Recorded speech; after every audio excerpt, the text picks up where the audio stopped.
Brothers and sisters, this is your host, the Apostle Reuben, with another biblical short lesson. Now, oftentimes we think of the seed.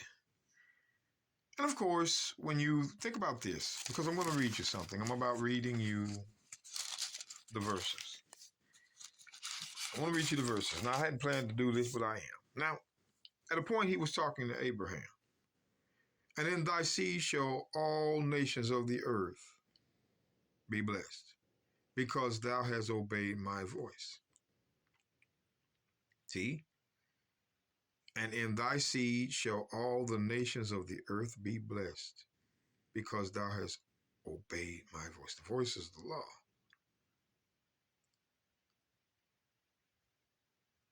Now, Deuteronomy, I didn't plan on going here, but I got to prove that to you. His voice is the law. Deuteronomy chapter 3, verse 18. When thou shalt hearken to the voice of the Lord thy God, to keep all his commandments, which I command thee this day, and do that which is right in the eyes of the Lord. So the voice of God are the commandments. And Abraham obeyed the voice. See, it's a lot y'all don't know. Let's go back into the 28th chapter of Genesis. God tells Jacob about his seed, not Abraham's seed, Jacob's seed. It passed down. I want you to look at this. Genesis 28, verse 14. And thy seed shall be as the dust of the earth, and thou shalt spread abroad to the west, and to the east, and to the north, and to the south. And in thee and in thy seed shall all families of the earth be blessed. This is not Abraham's seed. This is Jacob's seed. That's why it says in verse 13, and behold, the Lord stood above it, and said, I am the Lord God of Abraham, thy father, and the God of Isaac. And the land whereon thou liest, to thee will I give it, and to thy seed. He's talking to Jacob. See, that's why verse 10 says, and Jacob went out of Beersheba toward Haran. So this is Jacob. But let's go back to it. Jacob's seed now. All right. This is his prophecy. The Christians skip this. They always like to go to Genesis 12 and 3. They like to go to Genesis 22:18. But Jacob had a prophecy about his seed. Let's read it again. And thy seed shall be as the dust of the earth, and thou shalt spread abroad to the west, and to the east, and to the north, and to the south. And in thee and in thy seed shall all families of the earth be blessed. Families. Families is the same as nations. But here's the question I have for the Christian. All the families of the earth be blessed. I want you, the Christians, to respond to this. Amos 3 and 1.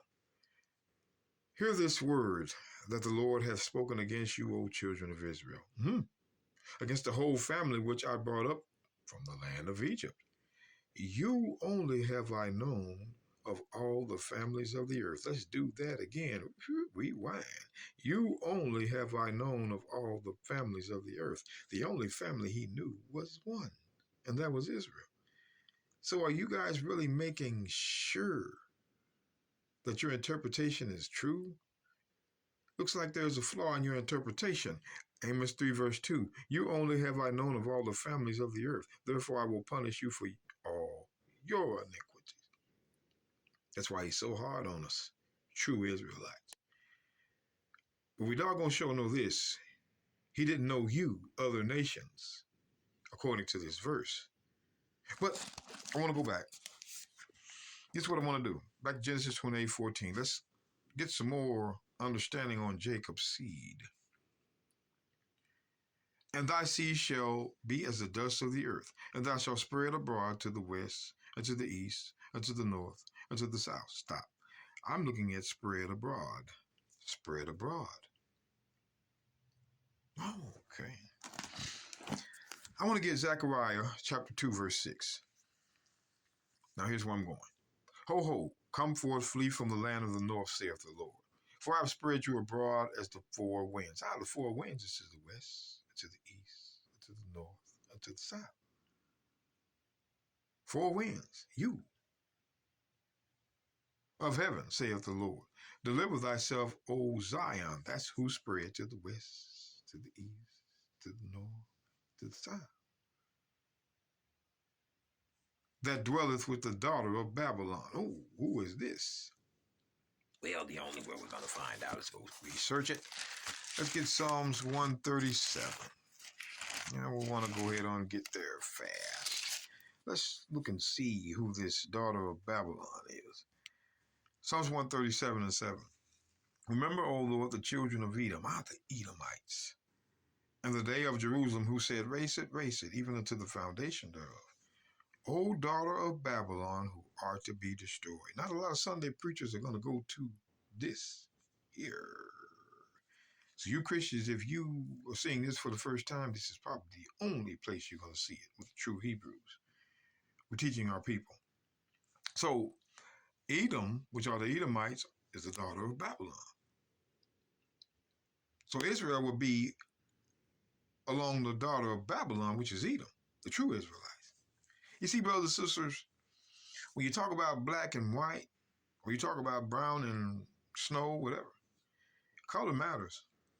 I don't care what they say, it matters. Let's move it along. Let's go to the book of John, chapter 11, verse 50. Nor consider that it is expedient for us that one man should die, talking about Christ, for the people, and the whole nation perisheth not. Let's go along. And this he spake not of himself, but being high priest that year, he prophesied that the Messiah should die for that nation. Okay, here we go.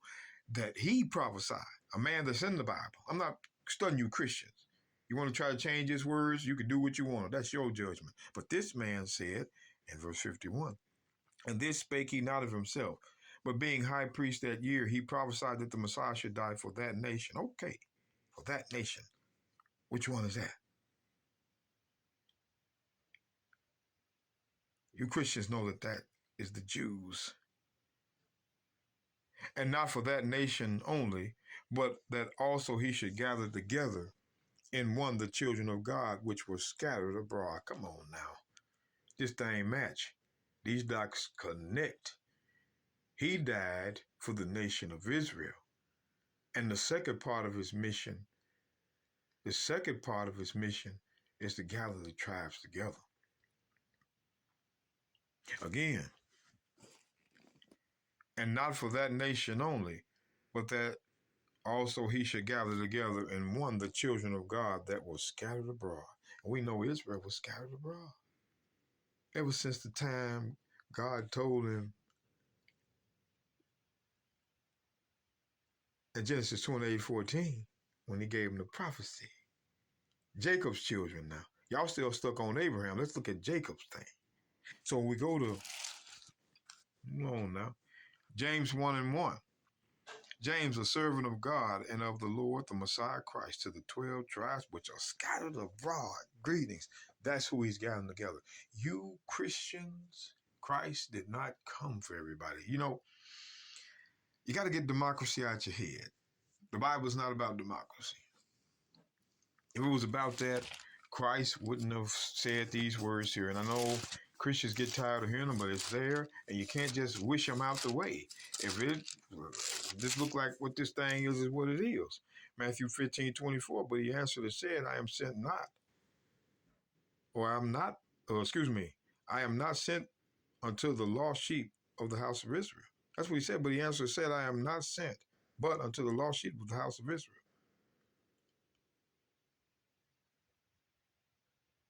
Lost sheep of the house of Israel. Then come back behind it in Matthew 18, verse 11, for the Son of Man has come to save that which was lost. We just read it was lost. It keeps telling you who. But Christians keep on trying to stretch around it. Sometimes, brothers and sisters, it's always important to remember, he that is first shall be last, and he that is last shall be first. Keep our noses in the Bible and ignore all comments that are unreasonable. And all cusses and fighters. Let's just keep learning the book. Let them see